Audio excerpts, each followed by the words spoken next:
Good evening, everyone.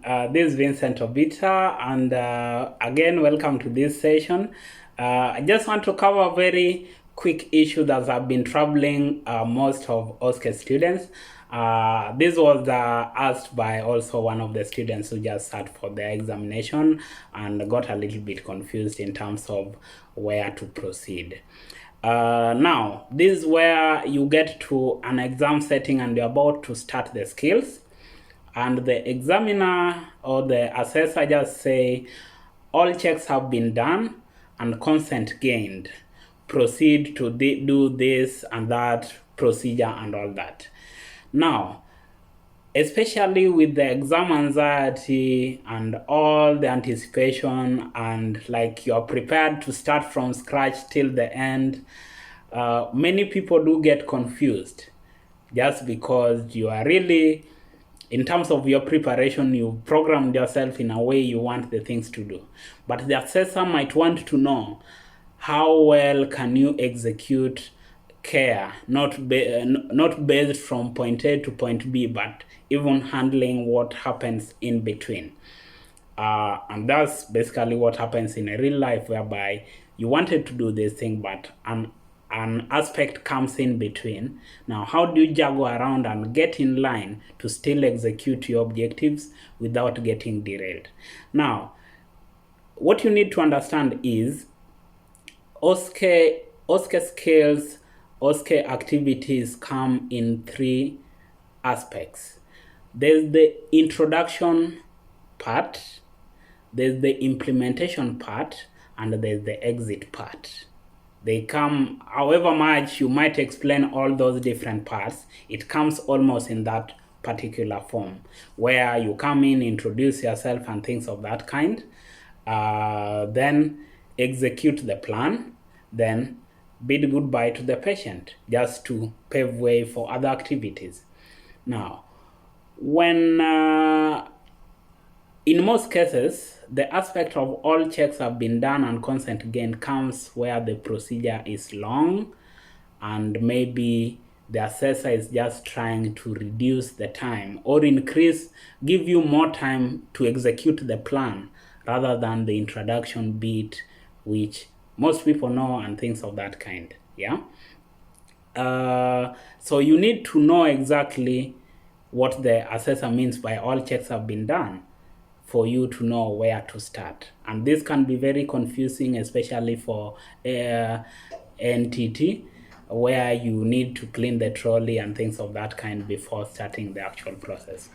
Now, when they say all checks have been done, what they mean is the identity check for the patient have been done, yeah? Be it allergic aspects have been done, the aspect of patient having pain have been done, and you've gained the consent to proceed and do the procedure. So what you need to do when they tell you all checks have been done actually is to start from preparing for the procedure straight away. If it is that statement might not be the same for everything. They can say all checks have been done, but consent is not yet gained, or they don't talk about the consent. Then it's upon you to know that before you go ahead and do something, the patient have to give you the green light. So in that case, you need to gain the consent. So you need exactly to listen to the assessor, because the reason why most candidates fail is when the examiner tells you all checks have been done, and since you don't know what to do, you start to do the checks again, and the assessor will just they are human beings, so they will straight away know that you are not following instructions, and that can easily impair your performance throughout the procedure, either through anxiety or not following even subsequent instructions. Now, what you will be doing, let's take an example. It is ANTT. You are supposed to do a wound dressing, and the assessor tells you all checks have been done and consent gains. What should click into your mind is now focus into the trolley, because focus in cleaning the trolley. Do your hand hygiene, put on the apron and the gloves, do the cleaning of the trolley, gather all your equipments and get back to the patient. In that case, you will be home, or you will be cool with everything that partakes to that. Let's take an instance where it's a scenario like NG tube insertion, and you've been told all checks have been done and consent gains. Go ahead to the preparation room. They are usually just same room, but you know what I mean by going to the preparation. Just stepping aside and saying, I'll now gather all my equipments in preparation of the procedure.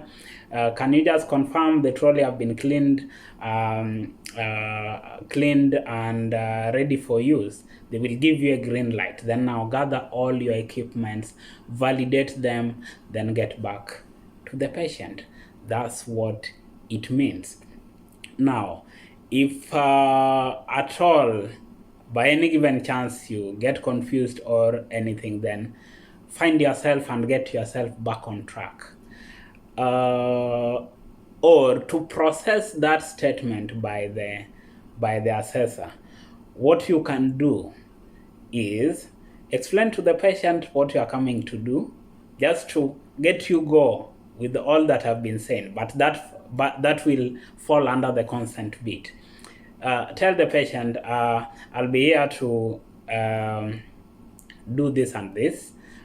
Just make my equipments ready, and I'll come. We go ahead and do the procedure. That's the consent bit. Yeah, so you can do that one also, just to get you back on track. Should you, maybe the anxiety levels are usually on the roof, and everyone understands you are likely to make some small mistakes, but provided they are not compromising the care of the patient, no one will overlook unto them. At the same time, what you might need to capture, because you might get confused when they are saying all checks have been done. Remember, you've not introduced yourself to the patient, so you can say, my name is Vincent Obita, one of the staff nurses, and I'll be taking care of you today, and we are just going to do your wound dressing. I'll prepare all my equipments, then I'll be back. Is that okay? Cool. So with that one, you've presumed that all checks have been done. You were told already the consent have been gained, but since you're just trying to catch up with everything, it's all okay to do that one. With all that, I hope you are able to process all it takes when they say all checks have been done. And not only that one, there are things that the assessor will give you prompts about. Yeah, and this one majorly comes in NTT, where you are supposed to do the dressing. They try to save your time by giving you prompts. If you are maybe saying, I'll clean from top to bottom, they are telling you done. Go with the prompts. Work with the assessor, because you are passing or failing depends on them anyway. And no one usually makes everything to be perfect, and they know that one. So they're just trying to save your time. Don't feel as if they are confusing you. Yeah, so try to work with what is provided, and that also gives you an aspect that you should not be that much programmed that if somebody disrupts one aspect of your skill, then you are off the track. You shouldn't be that way. Just know where to start with what you are given, because at one given time, there can be a situation can arise, and the assessor can give an improvisation. Play along with that one. When they tell you done, proceed. Don't wait or do nothing as you are waiting. If you are to clean something for 10 seconds and they tell you 10 seconds are over, proceed, and things. Play along with the assessor, and that's the only trick to make you work the Osce thing out. Thank you so much. Continue subscribing. Wishing you all success for the examination that are upcoming. I'm very happy with those who are really passing these examinations. And for the changes that have been made with NMC, we will be working on them shortly. Bye and take care. Bye.